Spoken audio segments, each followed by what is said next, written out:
Check, check.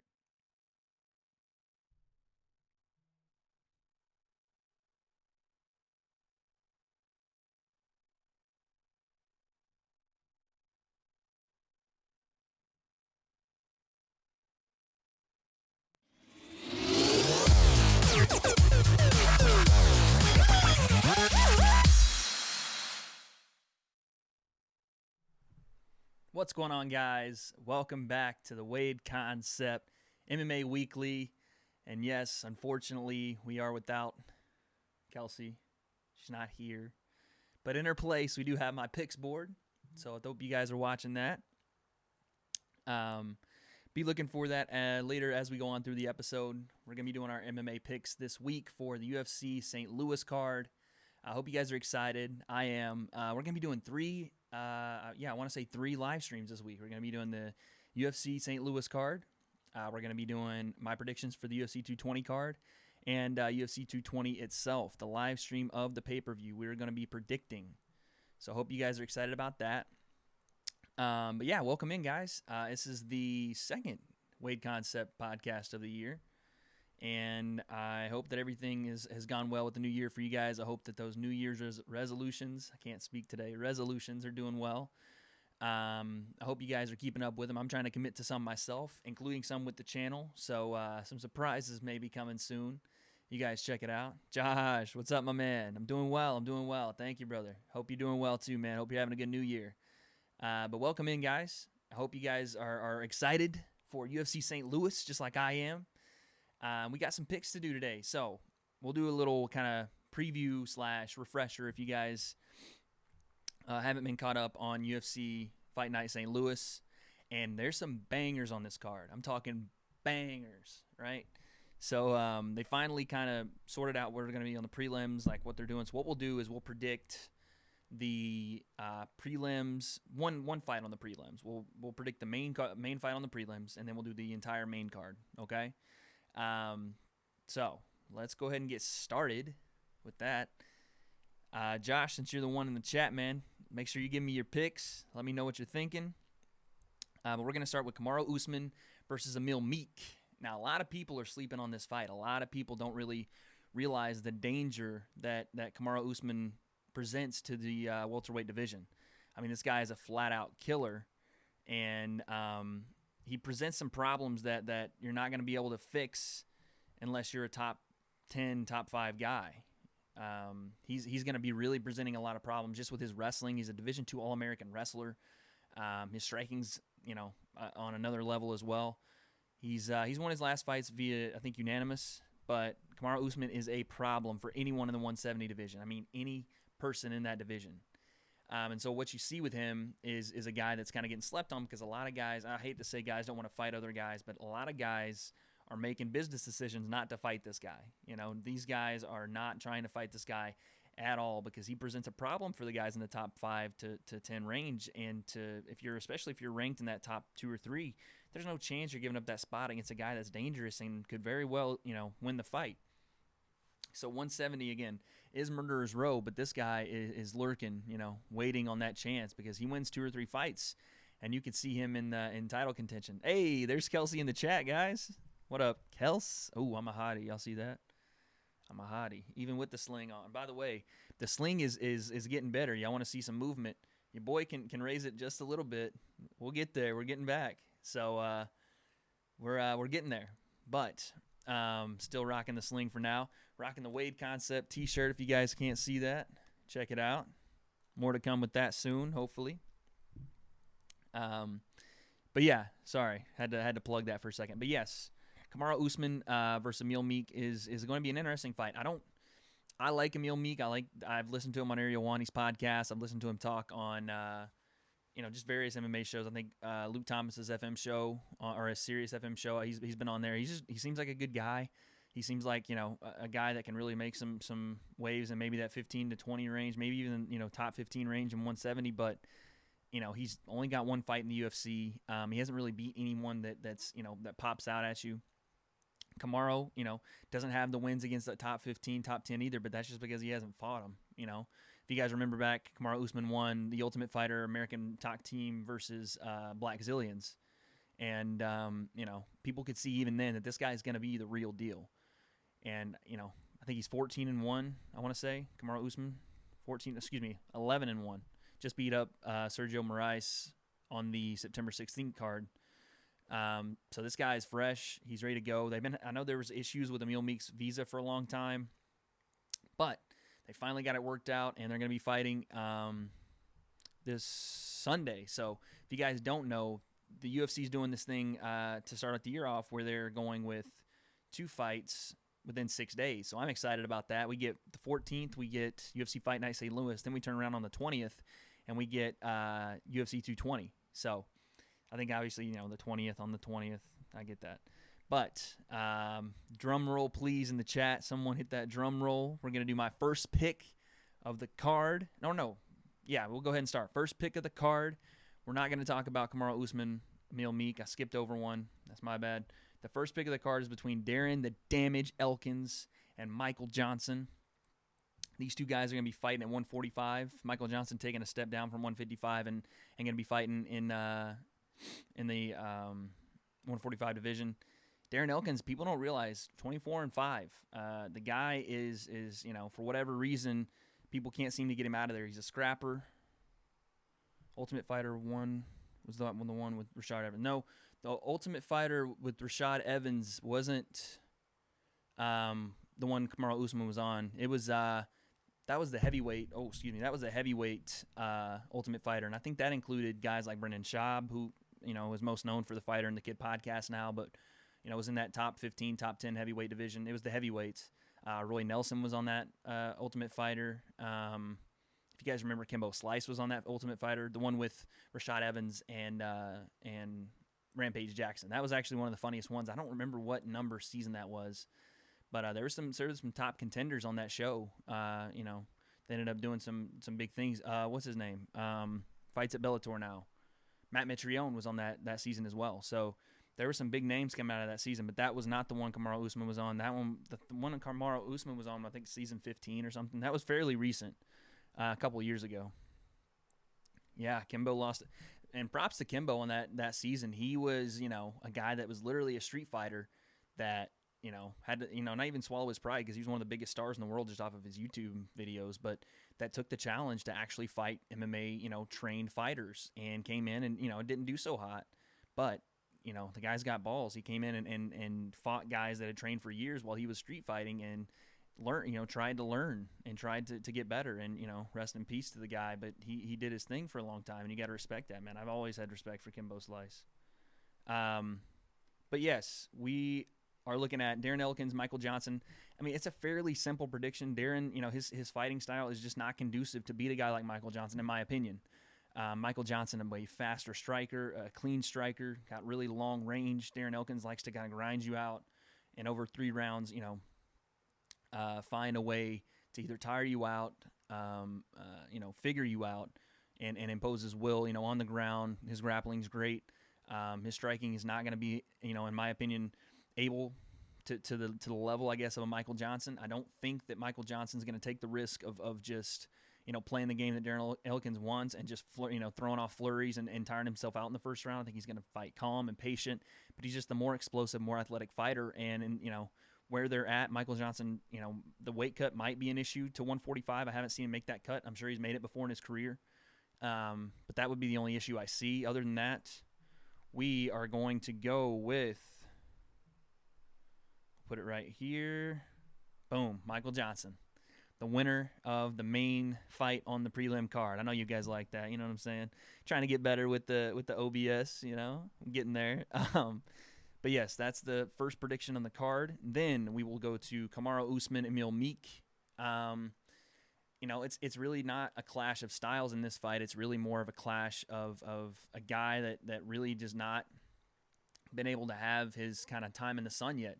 And Kamaru Usman, who is, we just talked about it to start the show. He's a killer in this 170 division, full of killers.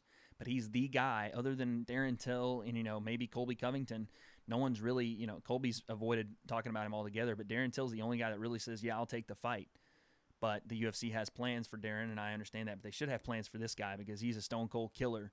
And you could see him just as well as you could see Darren Till and some of these other guys with that belt in his hands by the end of next year. Tyron Woodley doesn't have a lot of guys in that top 2 or 3 that, in my opinion, can dethrone him, with Stephen Thompson just being a bad fighting style, bad matchup for both guys.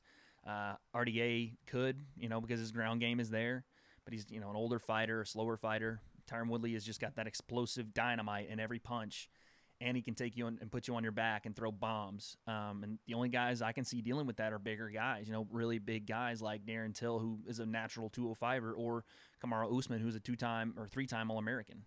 Even Division II wrestling, Division I wrestling, there's not a really big difference there. Like a lot of people just in the sport I grew up in football, Division I, Division II, there's a big talent separation there. Well, in wrestling, JUCO, John Jones was a JUCO national champion. Curtis Blades a JUCO national champion, and Kamaru Usman Division II national champ. All those guys, can wrestle their butts off. So I would say Kamaru Usman, poses a real threat to Tyron Woodley, and a threat that you can't take lightly at all. So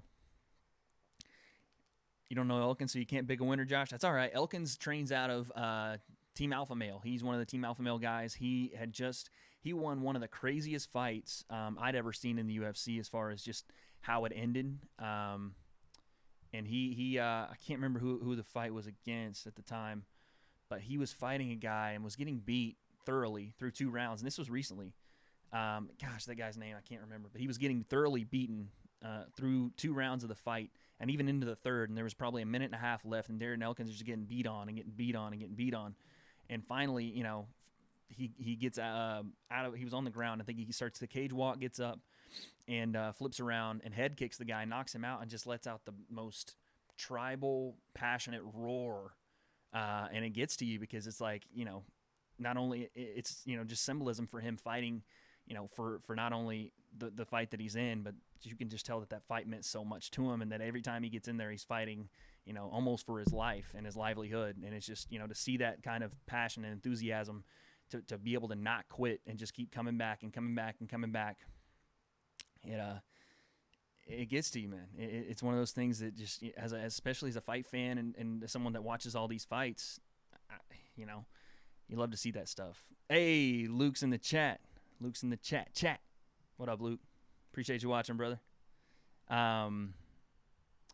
Let's see. Oh, predictions. Let's see. All right, so Kamaru Usman, Emil Meek. I haven't seen much about Emil Meek that I can really go off of. He's had 1 fight in the UFC. Didn't look overly spectacular. But the guy is, he has the look to be, he looks like a freaking Norwegian god. Norwegian god. If you guys take a look at him, he's first team all jacked. So he's got the look to be great, but I haven't seen anything from him. Kamaru, on the other hand, is a stone cold killer. So, I think it's a pretty simple prediction. I would say, and I didn't say what in the first one. I'm going to say Michael Johnson TKO against Darren Elkins, 2nd round probably. I would say Kamaru Usman either by decision or by submission, and the submission would come probably early 2nd. So we're going to go Kamaru Usman for our 2nd fight pick. Like I said, your boy's nice with this tech stuff, man. Ask about me on the MMA sphere. Kelsey's in the chat, Josh. That's right. Oh, Beltic was who he fought. Thank you, Luke. I appreciate that. Or Bektik. I'm here. What up, Shogun? What up? Yeah, man, y'all are big Kelsey fans. She's in the chat today because she couldn't be here, but she's always supporting, man. Always supporting. Luke's pick for best jawline. Wade. Hey. First team all jawline? Yeah? Hold on, let me get y'all a look at it. Yeah, first team all jawline. Anyway, y'all are wild, man. Let's go on to our next pick. And if you guys don't know who this is, Luke, if you're looking for a girl, if you're in the market for a girl, Luke, you might want to check out Paige Van Zant. I'm taken, and I'm gladly taken, because Kelsey's the hottest girl in the world. But for you MMA fans that don't know kind of a lot about women's MMA, the UFC pushes this girl to the moon as like their UFC model girl, their pretty girl. And obviously, she's shown that she has, skills in the octagon. So we have Paige Van Zant versus Jessica Rose Clark. Paige Van Zant making her move from 115 from strawweight to flyweight. We'll see how that works out for her. she had a tweet a couple of months ago about her being getting a title shot at 125. I don't think she's quite ready for that because Valentina Shevchenko would punch a hole through her face. But she is 7-3. She did beat Beck Rollins with the flying Karate Kid, Mr. Miyagi head kick, which surprised everyone because she'd taken a loss and then gone to the Dancing with the Stars and came back and won by head kick. But then Michelle Watterson just walked right through her. Shogun says she's overrated and overhyped. I would tend to agree with you, Shogun. It's the top tier of talent in strawweight walked right through her. Michelle Watterson, it was just a different talent level, and Rose Namajunas literally was a stroll in the park for her. I mean, she beat up Paige Van Zandt pretty easily and then got her neck and choked her. So I don't know if she's ready. She's had a lot of time off, so I don't know if she's worked. She's at a new camp now. She was with Team Alpha Male. She's in a new camp back in her home in Oregon or in Washington. I'm not sure, but we'll see what she's gotten in the time she's had off. We'll see if she's gotten any better. I would hope to think so because the UFC needs girls at this weight class. They need girls to be superstars, and they want to push this girl to the moon, but she's got to be able to fight. She can have all the looks in the world, and she can be on Dancing with the Stars, and she can model the Reebok kit on her Instagram page, and that's all good. But for her to be, a draw in the UFC, she's got to win fights. That is what it is. Shogun, yeah, it was flat out a beatdown. So we'll see what she has. Now, Jessica Rose Clark, nothing, that pop makes your eyes pop as far as her wins. She does have a win over Beck Rollins in her last fight. Split decision. Wasn't anything to write home about. But this is a good gauge for where Paige Van Zandt can fall in this 125 division. Jessica Rose Clark is the number 10 spot. If Paige Van Zandt really is going to get up into that top 10, top 5 range, a win right here, and the way the UFC rankings are, they would put her at number 5 or 6. Of course they would. And, she gets another win, and she's going to be fighting for that title. Crazy horse. A couple more wins, they will give her a title shot at 125 because it's such a new division, and they're looking for stars to build that division around. Of course, I could see her getting a shot at that very quickly. And if she loses this fight, I could also see her going. She said she's had some health problems cutting to 115, so I could see her going kind of through the gauntlet of trying to stay at 125. I don't see her dropping back down and facing the killers like Tecia Torres or Rose or Michelle or Joanna. God, if Joanna got in the octagon with Paige Van Zandt, she would rearrange her face. So I don't see her going back down to 115. I think 125 is where she needs to stay. I think it's where she has the best chance to maybe succeed. And I'm not hating on Paige Van Zandt. I'm not saying that she's a terrible fighter or any of that stuff. I don't think that at all. I think that she's just the experience level is not there. And for her to gain that experience level, you kind of have to dial it back from the entertainment and the distractions outside of the octagon. And it looks like she's done that for this camp. So we'll see. Jessica Rose Clark doesn't jump off the paper at me. I have seen more of Paige Van Zandt in the octagon, and I do like her striking to some degree. So in a little bit of a shocker, I guess is my upset pick, we're gonna go Paige Van Zandt. We'll see what happens. I just think that with her taking some time off, this could be kind of her, revitalization into this weight class. So we'll see. Josh says Joanna will win her title back, he thinks. I can't wait for that fight if they do give an immediate rematch to Joanna. Obviously, that's a little bit in the future, and Rose still has some picks of who she wants. I would like to see the Tecia Torres fight. I think that'd be an amazing fight. Tecia has a victory over Rose, so I think that would be a great fight. But Joanna will have to figure out, that problem that Rose presents because we only saw one aspect of Rose's fight, and that was an aspect we didn't think we would see from Rose Namajunas, which was her stand-up game. My goodness, she popped Joanna twice, once with the right hand and came back with the left hook and put her away. But Rose is really known to be on the ground, one of these people that can grapple you and tie you up at a pretzel. So, we'll see if that happens with Rose, and we'll see if that happens with Joanna or if that's Tecia Torres or whoever that she wants to pick out of those two. But it would be an interesting fight. Joanna obviously widely considered one of the best women's strikers ever. So we'll see. Yeah, Shogun, I'm with you. Joanna has only been cracked a couple of times, and when she got cracked by Rose, the first one, the right hand put her down, and she popped back up. The second one, and it's highly disputed, but the second one buckled her and looked like she tapped from strikes. She says she didn't tap. It doesn't really matter because she got wobbled and put away pretty easily. So we'll see, man. She's got to be able to take a punch if she's going to walk around in that 115 division anymore. There's legit girls there. See, I thought she tapped too. I thought she did too. But we're going to go with Paige Van Zandt there. Next up, we have, now this fight is this is almost the most, and people are really, really interested in the main event, and so am I, but this is an interesting fight for me.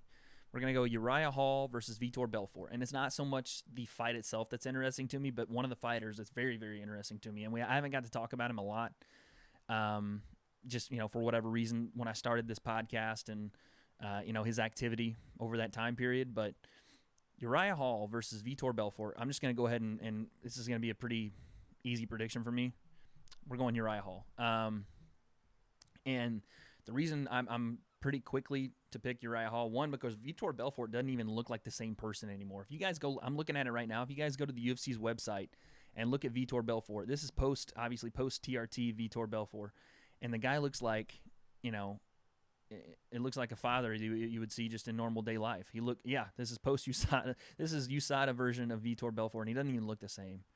And he doesn't fight. I mean, he's still, now Vitor, I will say, has that first minute blitz, and that could cause problems for Uriah, because we've seen even in the was it Jotko fight that Uriah just had, he got cracked early in that fight, quickly, and had some problems with those uppercuts from Jotko.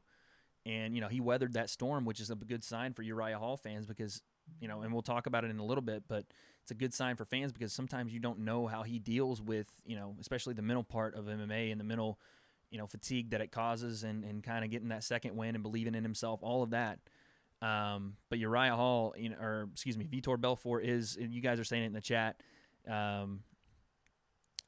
he's a one-round guy. He's almost not even a one-round guy anymore. He's at that first blitz of that first minute, and he's done usually after that. I mean, Kevin Gastelum put him away quickly after his kind of first 2 or 3 minutes of blitz. I think it's going to be a first minute of just all-out blitz by Vitor, and if Uriah Hall can't sustain and not get caught with a crazy head kick or, the charging in right hand, I think he's going to be fine.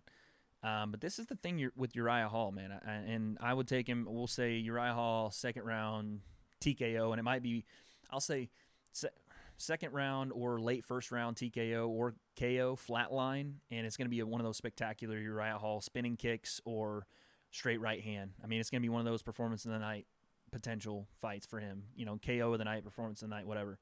Because, the talent that this guy possesses, and we'll talk about it just really quickly. Uriah Hall, if you guys don't remember, kind of came on the scene, again, on The Ultimate Fighter, a very long-standing kind of great. I think he's a black belt kickboxing or black belt Muay Thai. So he's one of these guys that before he came into MMA had a long lineage of mixed martial arts combat, and with his style, what's so interesting to me about him, and obviously he's got the flashy knockouts and he's got the flashy kicks and the whole thing, and you saw that on The Ultimate Fighter. He didn't actually win that competition. That was the Chael Sonnen and John Jones Ultimate Fighter season. He didn't actually win that competition. Kelvin Gastelum did. And it's because at some points, for all the talent, Uriah Hall might be the most talented UFC fighter on the roster, and that's including guys like Robert Whittaker, Luke Rockhold, John Jones even. I mean, strictly pure athleticism and talent. This guy could be it, and he's not even, his nickname's Primetime. I think he's not even in his prime as far as MMA goes. He might be a little older. I think he's 33 or 32 or 33 now. But as far as his MMA prime, he's hitting it, and it's kind of now or never for him. But man, his athletic ability and his ability to sense timing and distance is, Conor McGregor-esque. Someone throw up the Conor McGregor counter because, of course, every time I do a podcast, I mention him. But his timing and gauging of distance and his speed and just the fluidity in which he throws, is amazing. And for him to be 14-8, and you just kind of scratch your head because you see him in the octagon and he's so patient and he throws and sees things that, myself, or any other viewer, sometimes I don't even see what he's looking at, but he's he's either, baiting someone into throwing that so he can throw the roundhouse or the spinning back kick, which he was one of 4 people to knock out, to win a fight or to win multiple fights by spinning back kick knockout, which is crazy. But the guy just has this special innate ability to be able to knock guys dead, and he can do it in one kick, one punch, flash knockouts or something he's able to do. But it's what's so special to me is a guy like that can be just, one of the best guys. If you walked into a gym and didn't know who he was, you'd be like, how is that not the middleweight champion of the world? But his mental game, they're starting to count down in my chat. What are you doing, Kels?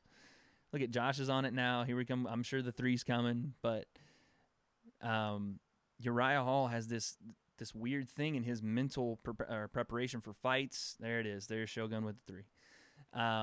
His preparation for fights, it's like, either he just has a mental block, or if he gets in trouble, his confidence just goes. But he's always had this kind of, what's that missing piece that he needs? Can he, solve that puzzle that he just can't seem to quite figure out? Josh with the 4. Let's get it to 10, y'all. Let's get it to 10. What can he do to figure that puzzle out? Because if he can figure it out and he can do it quickly, now granted he is, I think, like I said, 31, 32.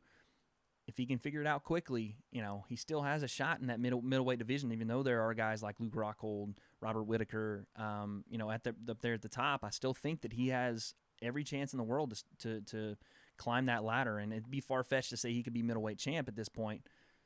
Josh just skipped it straight to 10. It'd be far-fetched to say, that he could just be the middleweight champ at this point, but for him to aspire to be that, something's got to click, something's got to turn on, and he's got to believe or have this confidence that he's lacking, or this mental block that he has, whatever it is. If he can find a way to switch that over and click that on, my goodness, the guy, go watch his fights. Go watch him just fight the Jotko guy. Go watch him fight Gegard Mousasi in the first fight. Just some of the knockouts this guy has, and his timing is flat out, bar none, one of the best technique and skill, I would say, in the UFC. But we're going Uriah Hall in that fight. I'm excited for it because I do think he's going to just knock. I think Vitor is going to get very tired if it gets out of the first round. There's going to be a spectacular knockout. Absolutely. Yeah, Josh was talking about the KO he had on the Ultimate Fighter. What was the guy's name? You guys got to go watch that. It was Adam something. But spinning back kick. Hey, Julio, what's going on? Hit him with the Hadouken. Street Fighter reference for you guys. Don't know. Hadouken. I would do it, but I got the broken wing there. I can't be throwing those around in the studio. But yeah, if you guys go back and watch him fight, I don't remember who the guy was, but Uriah Hall, it's kind of his way to get on the scene, so much that when he hit that spinning heel kick in the Ultimate Fighter, Chael Sonnen was crowning him the next contender at 185, and he hadn't even won the competition yet. So he's been on the scene, and people, when he throws and when he fights, he just opens people's eyes. He pops people. It's just like, wow, what is this guy? Who is he? But yeah, Uriah Hall by knockout.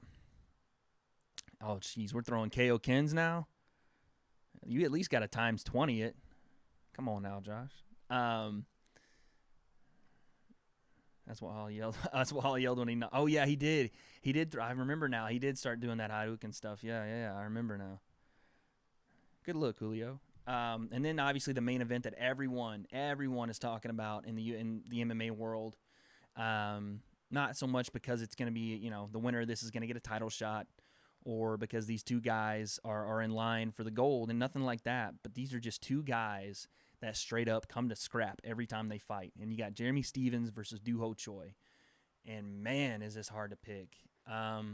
It's not hard to pick because of, dueling styles or anything like that, just because of the ability of both guys. And, one punch can end this, because these are 145ers, but Jeremy Stephens hits like a Mack truck. Oh my goodness. The guy just doesn't, when he hits you at 145, it's almost, that power that you see, like a Chad Mendez have. It just puts you to sleep. He's got that power, but he's got better technique on the feet than a Chad Mendez, in my opinion.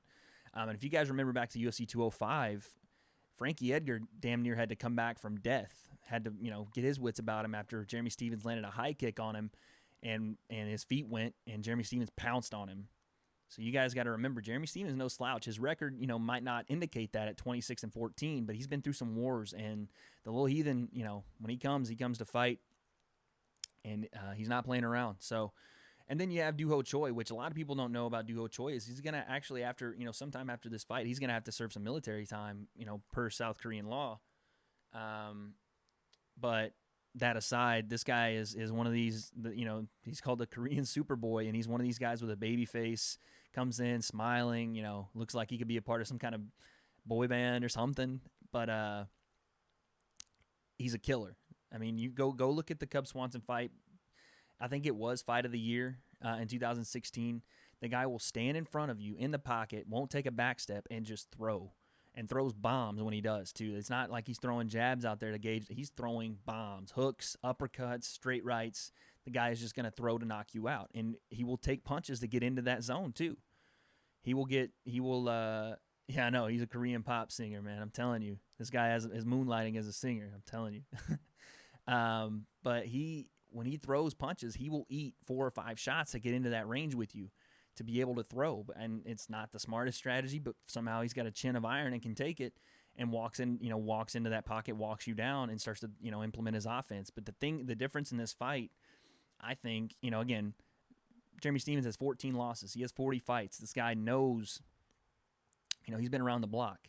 And he, for all intents and purposes, has his wits about him, is not, punch drunk, and he's not chinny. He doesn't just go with a right hand with a left hand. But that being said, he's not going to play this game with Doo Ho Choi. He's not going to sit with Cub Swanson. I think they both were trying to, really go in there and prove who was the better puncher in the pocket. And Cub, is known to be a little wild with his shots. Jeremy Stephens throws shots, and they're big shots, but he's not known to be super wild. Yeah, you could say Jeremy Stephens at this point has become a journeyman, but he's still a contender in that 145 division. A number 9 in the division. There's not a lot of guys. We've talked about this. There's not a lot of guys in that division. What's Jose Aldo do at this point? I don't really know what he's got going on, what he's gonna do. He still says he wants to fight, but we'll see where that takes him. Frankie Edgar and Brian Ortega are still there, but Cub Swanson's right there with Jeremy Stephens. Those guys. Granted, the UFC rankings have it at number 9, but I don't see anything stopping him with the win over Doo Ho Choi from taking a fight with a Cub Swanson, or I don't think they would give him Brian Ortega. I think they're saving Brian Ortega for that, or the loser of the Max Holloway Frankie Edgar fight, and two wins on those fights, and you're looking at a guy ready for a title shot at 145. And so, Josh Emmett is in that weight division as well, so you gotta figure out where he's going to be in that conversation, because he just landed a massive knockout a couple of weeks ago. So. But this is what I was saying about Jeremy Stephens and Doo Ho Choi. I don't think he's going to stand in front and just throw shots in the pocket with Doo Ho Choi. The guy has experience. He knows what Doo Ho wants to do. I think we all know what Doo Ho wants to do. Say that 5 times fast. But I think Jeremy Stephens is gonna really kind of pick his shots, move in and out. And don't forget, he has devastating flying knees. He will throw some wild stuff, but he won't be in the pocket throwing just shot for shot. I think he's gonna avoid that game with Doo Ho Choi, and I think he's gonna tune him up. And I'll say, just because Doo Ho Choi has got that chin that doesn't seem to ever be broken at this point, can't seem to really put him away yet, because he's a younger guy still. You can't seem to put him away. So I'm gonna say Jeremy Stephens. We'll say Jeremy Stephens unanimous. So there are my picks, guys. Let me know what you guys are thinking about those picks. I'll have those up for the actual live stream, too, so we remember all of that. In the chat, Julio, Josh, Shogun, Luke, Kels, who we got? Let me know, man. Tell me who you guys got in this fight, in these fights to begin with. Who you got in the main event? Sam saying, good picks. Appreciate it, my man. Sam in the chat, y'all. Show him some love. But those are my picks. I'm pretty confident in them. Now, granted, Kelsey beats me in every pay-per-view, and I guess she's just going to go opposite of me because we didn't discuss this before the podcast. But don't be surprised if you see Kelsey on the live stream. We'll figure out a way. Stay tuned for that. But yeah, those are my picks. We'll see what happens with it. I'm not losing again to Kelsey. Get a hashtag WW Wade wins in the chat, because we're not losing to Kelsey anymore. Shogun's got Doo Ho Choi by split. I can see it. I mean, the reason I say unanimous to Jeremy Stephens, I just don't think that he's going to, like I said, walk forward the entire fight, stand in the pocket, and just rock 'em, sock 'em robots with Doo Ho Choi, because that's what he wants to do. That's what Doo Ho wants to do. but I think Jeremy Stephens has been around, a veteran experience. I've talked about it in my live stream. It doesn't seem to help a lot of people, but I feel like in this case it will, because I don't know, other than Cub Swanson, who Duho Choi's fought that's really been on that level of a Jeremy Stephens or a Cub Swanson. And Cub, kind of exposed that Duho Choi's, his strategy is to walk forward, put his foot in the ground, and throw bombs. Jeremy Stephens is not going to play that game. So I say Jeremy by unanimous, but I could see Duho Choi. I could see either guys winning a split because they're both so damn tough. Their chins are just granite, so I could see it happening. So those are the picks. From there, let's kind of move on just really quickly to UFC 220. I just was listening to the media conference call. If you guys didn't get to listen to that, you couldn't hear anything because, of course, those media calls have no reception. You can't hear squat from anyone, and Francis sounds like he's from another planet. For sure, the UFC, if you're watching this, if you're one of the 20 people watching this, someone get Francis an English coach, some kind of English teacher to help him with his grammar, not because he's bad or at it, but for Christ's sakes, the guy's from Cameroon, and we got to get him to speak some English if he's going to be your face of the UFC heavyweight division, which could very well happen. But the UFC 220 card coming up in 6 days. We're not going to do predictions today just because I want to save that for another podcast, and I know you guys are excited for that card. I am too. There's some big fights on the card, especially toward the top of the card. But, Daniel Cormier Ozdemir, as for now, is on because the courts in the Volkan Ozdemir case on the battery charges, they're going to let him fight, which is good for UFC fans. Hopefully there's nothing there that obviously that he did, because obviously you want to see a guy like that. If he's going to be champ, you want to see him out of jail, and God forbid he did something to hurt anybody outside of that. But Daniel Cormier coming off a loss to John Jones, and a lot of people want to dismiss that. Like, that's not a big deal. Like, John Jones didn't beat him badly. That vicious ground and pound, if you guys haven't watched it, go back and watch just the end of that fight and how vicious that ground and pound was and how disoriented and completely gone Daniel Cormier was from that fight. That's hard to recover from, especially when it's the second time. I heard a quote the other day that was like, when two competitors compete in a fight, in a competition at all, whatever it is, the first time, if the better competitor wins, the loser, gains more momentum and galvanizes himself to come back and win that fight because he feels like, it was a mistake that caused that, and he was the better fighter to begin with, and he won't make that same mistake again. But when he comes back and he loses the second time, then you see the confidence shake because reality sets in. Reality says, well, the first time was a mistake, then what was this time? Did I make the same mistake? And then the thoughts go to, is he a better fighter? Am I just not what I thought I was? And so when you see that in a guy, and Daniel's, at least he's up front about it. He's like, yeah, I lost the fight, but I felt like I was a better version of myself in that fight. But, chinks in the armor, especially when you lose to the same guy twice and it's the only guy you've ever lost to, they start to show. And for sure I have a ghost in my room because something just fell over there. Hashtag paranormal concept. But, yeah, when you see a guy, like Daniel Cormier that kind of holds that belt and is proud of the fact that he has the belt, but also in the back of his head knows that John Jones beat him for that belt twice. It's got to take its toll. And I'm not going to say this is a upset alert for Daniel Cormier, but Volkan Ozdemir hits hard and walks forward. And we've seen Daniel Cormier handle guys that hit hard like Rumble Johnson, but Volkan Ozdemir, kind of relatively unknown. Josh says Jones is the real champ. He took the boner pills. Yeah.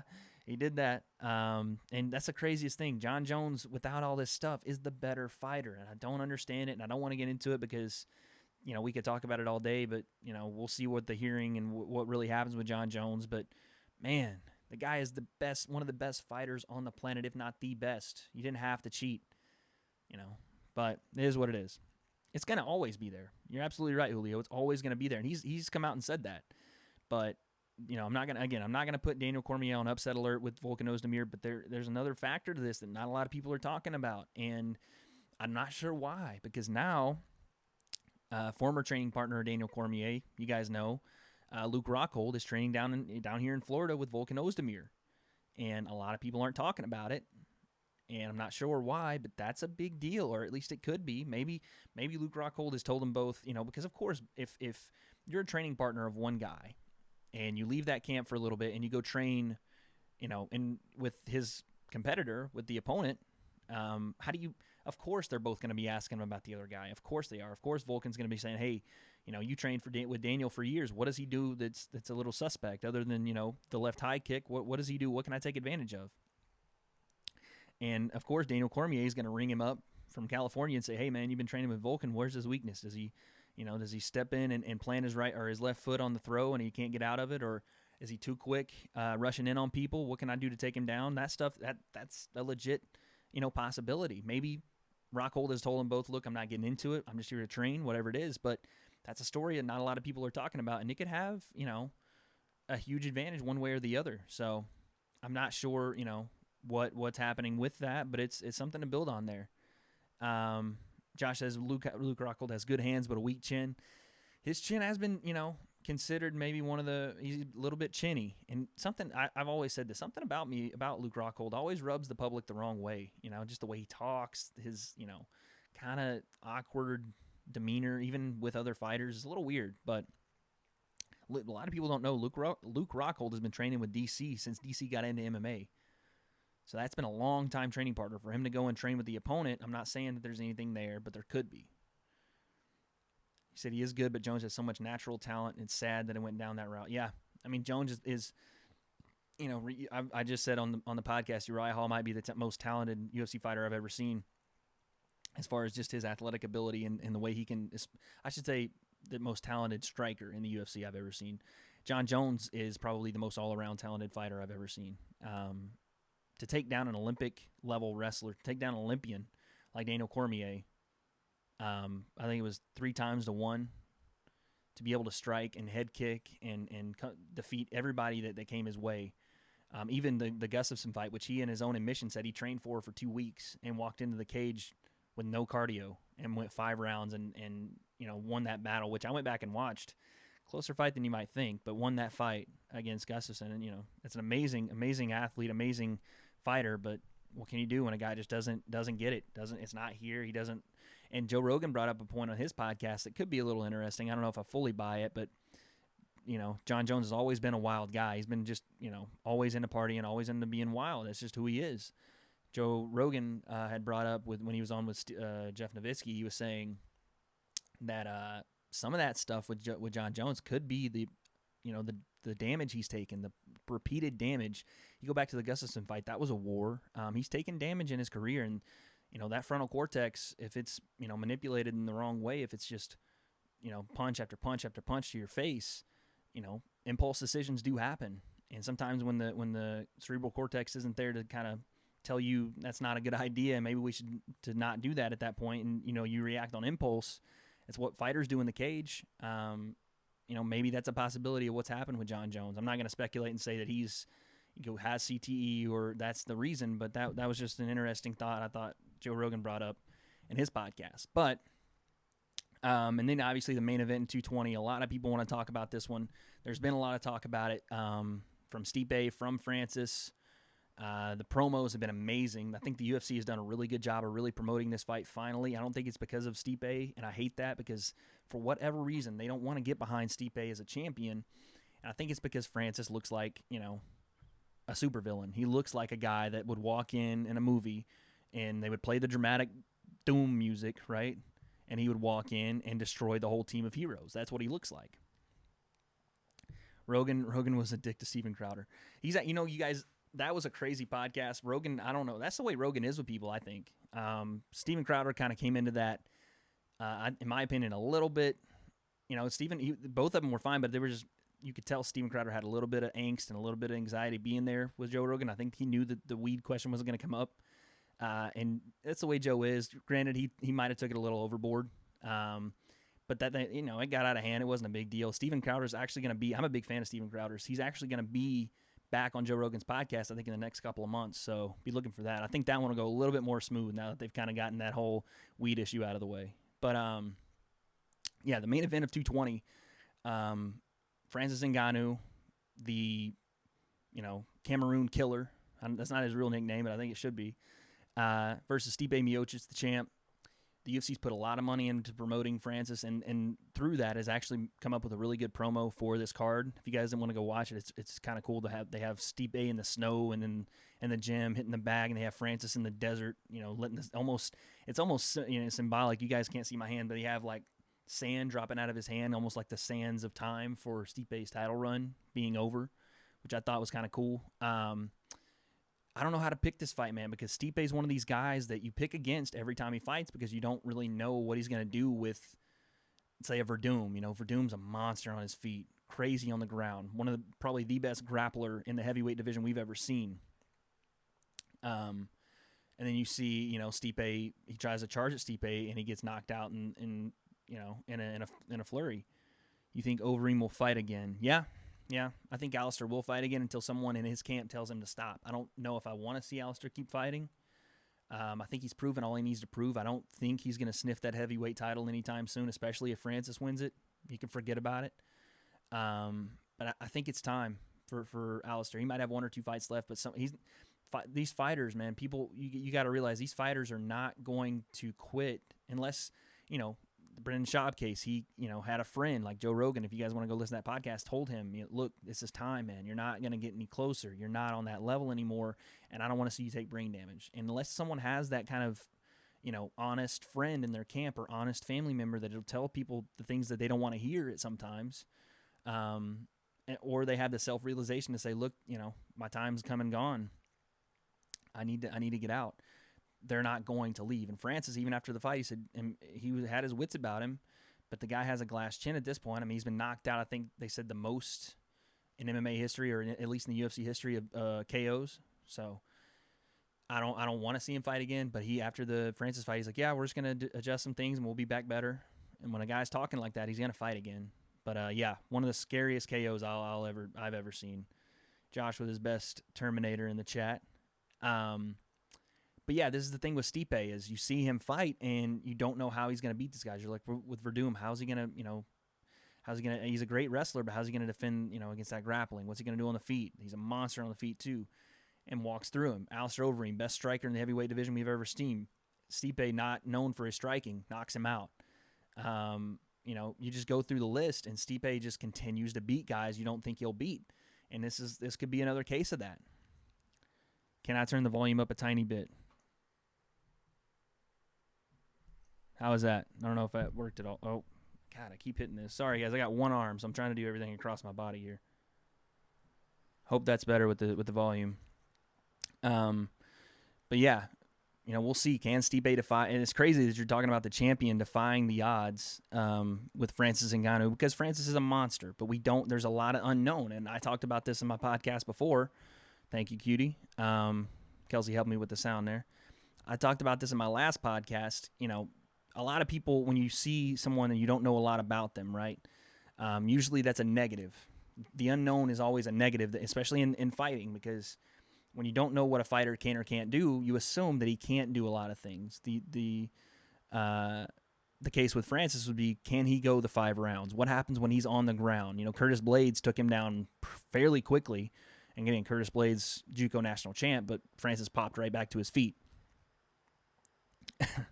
Yeah, Josh, sorry, man. Not for you. That one's for the cutie formerly to my right. Not for you, brother. But Francis is one of these guys that you don't know a lot about, and he talked about it even in the conference call today, with the UFC conference call that sounded like literally it was recorded with a microwave. But he was talking about a lot of people don't know a lot about him and what he can do. Well, some people use that as a knock against him because we don't know what he's going to do over a 5-round fight if that happens. We don't know if Stipe puts him on his back and starts ground and pounding what he can do. But Josh is married. We know, Josh, all right? I wasn't hitting on you, bro. We know, man. I'm just playing with you. But yeah, I don't know what Francis can bring to the table when those situations arise, if they even arise. But what we do know about Francis is he's got the power of a god in his left hand or his right hand, and when he hits you, you go to sleep. You don't take a nap. You go into a Rip Van Winkle hibernation. That's what happens. But that's what Stipe's got to deal with. If he can get away from these, power punches and this speed, surprising speed of Francis Ngannou, you might still see and still. But I'm not going to make my prediction on that fight yet because, to be honest, I don't know yet. I go back and forth every day. I think the power of Francis, I think that just the pure strength and KO ability of this guy, I don't see Stipe being able to move away from him and run. And not say Stipe's gonna, but I don't see him being able to solve that problem because Overeem tried to clinch with Francis, and Francis just tossed him off like a rag doll. And I don't know if Stipe has that kind of strength either. But then again, could Stipe get him down? Could he use that nasty ground and pound he has? Because, spoiler alert, everyone in the heavyweight division has power. Yes, Francis has another level of power, but Stipe has power in his hands as well. And if he puts him on his back and hits him with a couple shots, we'll see what Francis does then. Because the old Mike Tyson quote is, everyone's got a plan until you get punched in the face. And we haven't seen Francis hurt yet, and we haven't seen him go into deep water yet. So if Stipe can do those things, he could very well easily win this fight. So I'm not exactly sure yet, so I cannot give a prediction, and I won't give a prediction, all right? I don't care what you guys say. I'm not going to do it. But there's that. A couple things. We'll get out of here really quickly, but a couple things right before we get out of here in the MMA world this week. So you guys heard about, obviously, the issue with Conor McGregor. We have to do an update on it because it's Conor McGregor, and of course he's the number one guy in the UFC as far as for the general audience. Julio says, I would love if Stipe won just because the UFC is blatantly behind Francis. Yeah, and he's, I mean, Stipe's doing his best job of trying to shrug that off, but you know that puts a chip on his shoulder. The UFC is blatantly, all in caps, behind Francis, absolutely. And it's so confusing to me because before Francis came along, they weren't with Stipe. They wanted him to lose, what it looked like. They wanted him to lose to Alistair. They wanted him to lose to Fabricio. I don't know what it is. It's because he doesn't talk.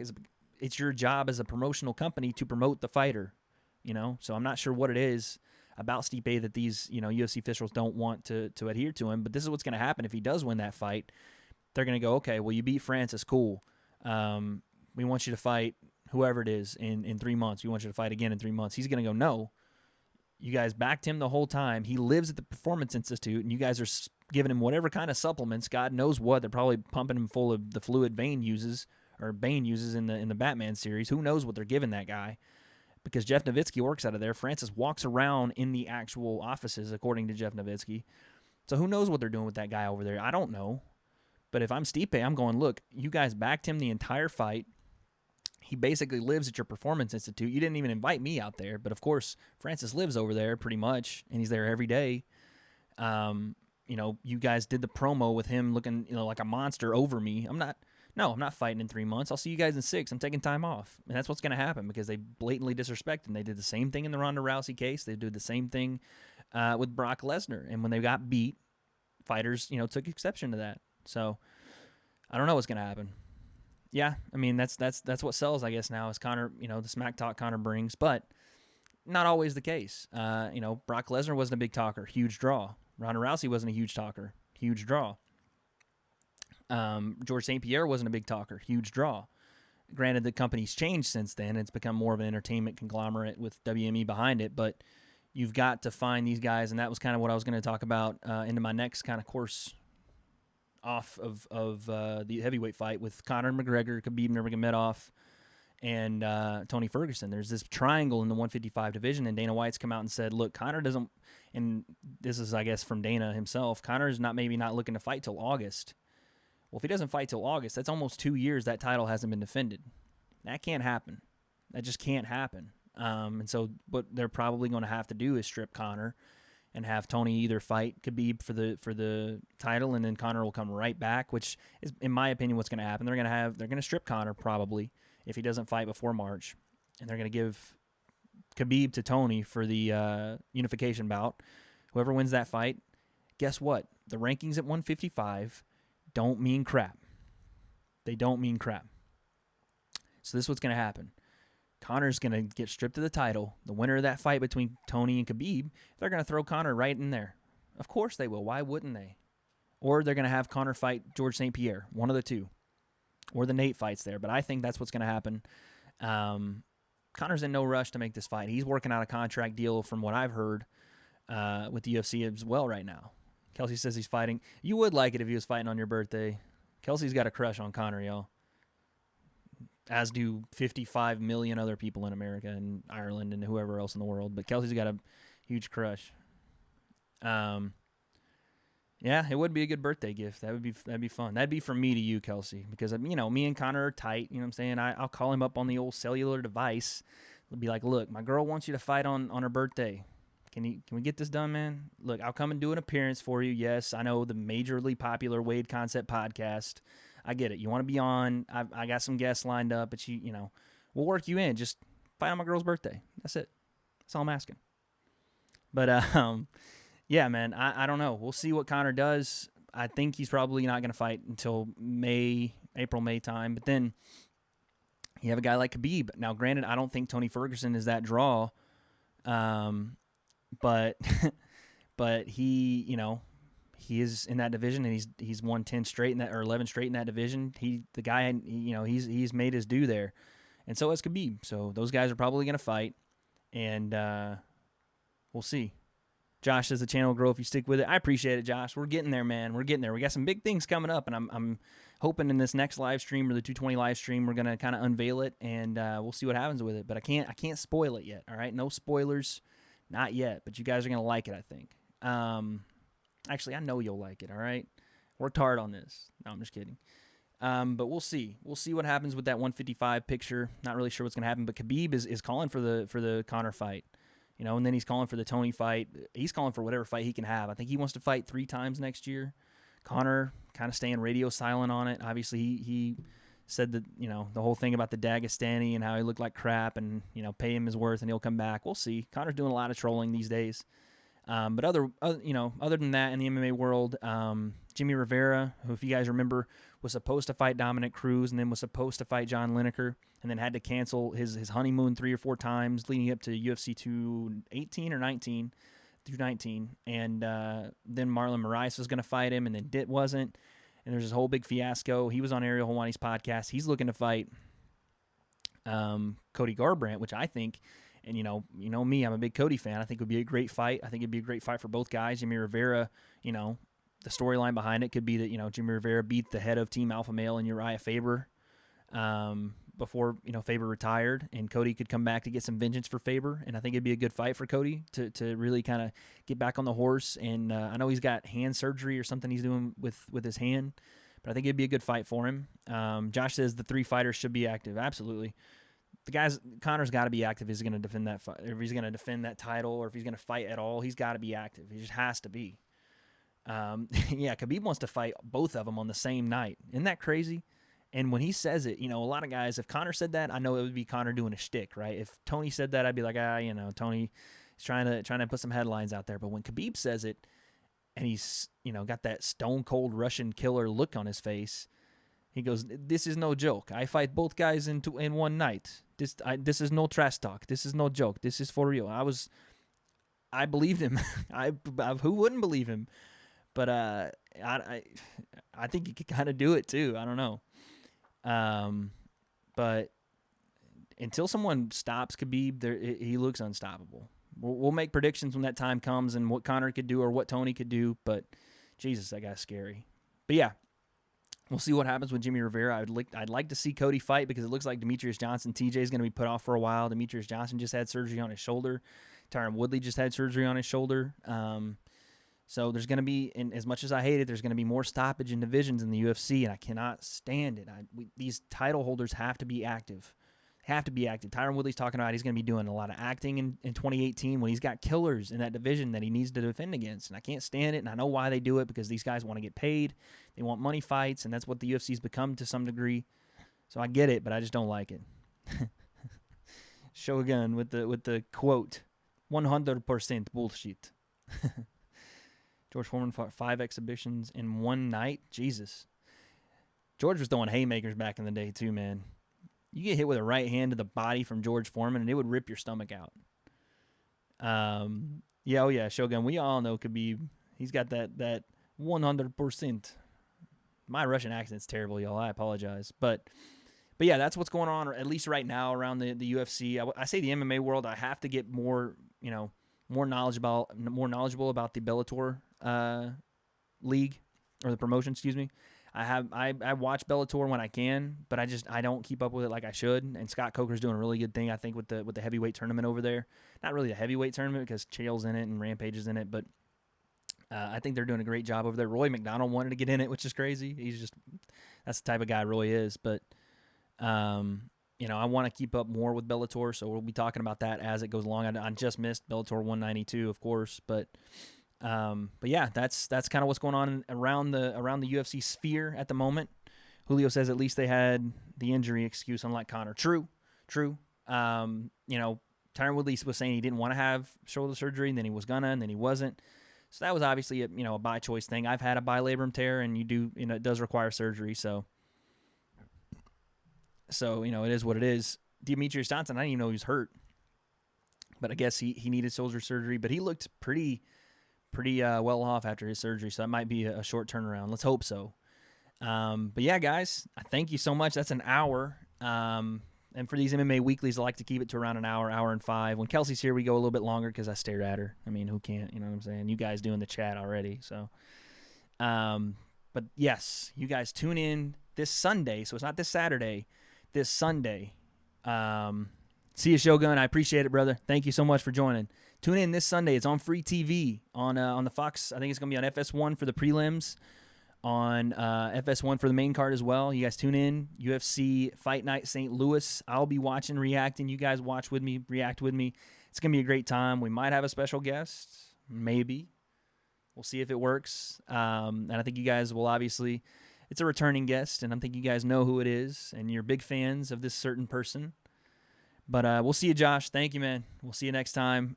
Thank you all for watching. If you guys haven't already, subscribe if you're new. Be checking out the podcast on iTunes. I will be uploading more there. Like if you guys are liking the content, obviously. Thumbs up the stuff. Hit that bell for notifications. And until next time, you know what it is, guys. This is the W.A.D.E concept where we are debating everything. We'll see you guys next time.